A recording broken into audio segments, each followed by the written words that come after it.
Let's continue the conversation now with the DA's Shadow Minister of Basic Education, Baxolile Nodada. A very good evening to you, Mr. Nodada. So looking back it was in October, I think, that this operation was launched or relaunched by the Gauteng Education MEC. And I just want to understand, is the Gauteng Education Department saying that when it says that efforts are being impeded, is it throwing in the towel? Is it saying that at this early stage, just a month later, that they're not winning? Look, I do think that there is an exception and an admission that there's a failure, because at this point in time it seems as if the strategy in itself is not holistic, and the response that has been put there to deal with violence and behavioral challenges in schools have seemingly failed. There are some suggestions that we have made that could be incorporated in the strategy that could be much more effective. It's a three-component part which we've shared, with the different provinces as well, to say that where there are higher risk areas, where there's behavioral challenges, there's violence, there's safety and security issues, we need to partner with the Department of Higher Education, Science and Innovation, particularly higher education institutions, to make placements of social workers and psychology students in their practical years in those high-risk areas to support those schools and those communities. Secondly, is to establish a safety and security response team for basic education with the various departments, and not just simply say, let's do an adopt the cop situation and just leave it to schools and police stations to be able to do that on their own. But there needs to be a coordinated effort to deal with two things on that. One, the behavioral challenges that we have on school grounds, and secondly, the targeted syndicates that target our schools, for safety and security reasons.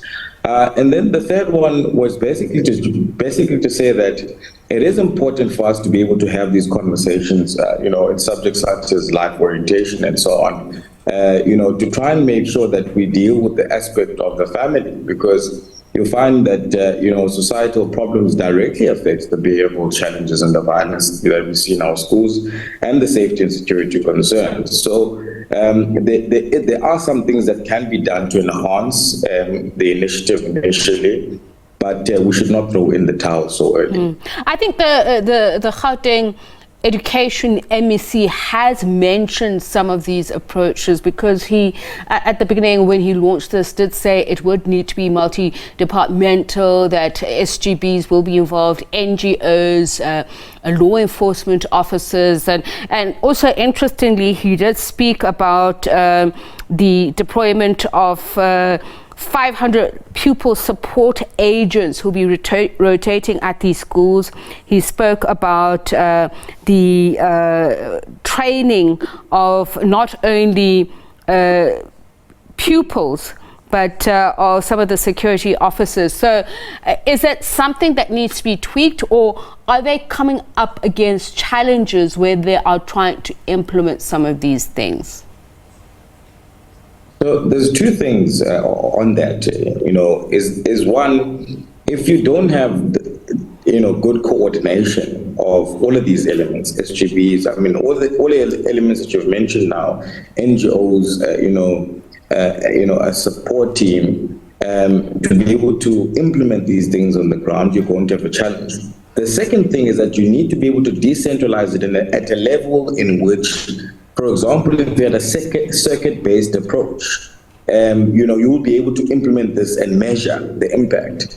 So I do think that, sometimes we may have good plans, but then, we lack coordination, and then it's difficult to monitor implementation because it's at a centralized level. So, that's what we had picked up, for example, in Gauteng, that in terms of the implementation of this, you come up with this idea, and it's a it's a top-down, approach in terms of saying, let's have a bottoms-up system and make sure that communities take ownership of their schools, and the people that we've put there to make, to put the necessary support to deal with the issue are able to to implement the strategies on the ground, and then you're able to hold them accountable based on targets, measures, and so on. So I do think that the impediment or the obstacles that exist along the way for implementation on that lie in those two things. That coordination mustn't just be at a centralized level, but decentralize it to the lowest possible level, so that you're able to measure tangibly those targets and measure the impacts tangibly.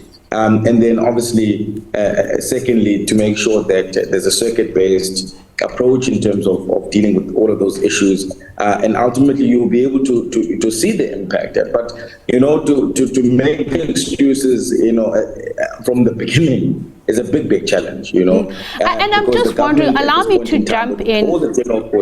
Allow me to jump in and say this, and I'm looking at schools as a microcosm of South Africa within the context of the high levels of crime that we have. So on the one hand, we often hear people who are saying that the law in this country is very permissive and it gives offenders an easy time. We spend so much money on looking out for the rights of offenders because of the rehabilitative approach of it. But at the same time, when the minister talks about having, security officers on ground who are armed and who are talking about, when he talks about patrol and safety wardens, and he calls them, he talks about CCTV cameras, then there is a complaint from the other side that says, but he is overemphasizing the physical security measures. Isn't part of the problem the disagreement on approaches when we actually have very serious problems in our schools? So sometimes tough measures are needed. Look, there's a fair point, for argument in terms of tough measures. But like I indicated in the beginning, you have to have preemptive and preventative measures to begin with, to support your hard force, measures that you put in place, because schools are a microcosm of society. So that is why it's important to, on the one hand, say, how do we make sure that we deal with the behavioral challenges, right? How do we make sure we deal with the violence, from a preemptive point of view, and give that necessary support? We call it psychosocial support, not just for the schools, but the communities in which the schools are located. That's one aspect of it. The second aspect of it is what you're talking about, which is correct. But we shouldn't overemphasize that, because that is being reactive. Because to deal with crime, we must be able to deal with crime and violence. We must be able to be preemptive about it, be proactive about dealing with it, rather than be reactive. Because putting security, CCTV cameras, those are measures for when the crime takes place. But what are we doing to make sure that we discourage violence or crime taking place? So let me jump in on that, because we are running out of time. Because as you say, we shouldn't deal with the symptoms, we should deal with the cause. One of the suggestions are organizing prison tours for potential bullies, hoping that it will be effective in dissuading. And when we're dealing with a society that is ridden with substance abuse, high levels of GBV, femicide, and just also the glamorization of thug life. When you talk about those psychosocial support services, would something like that work?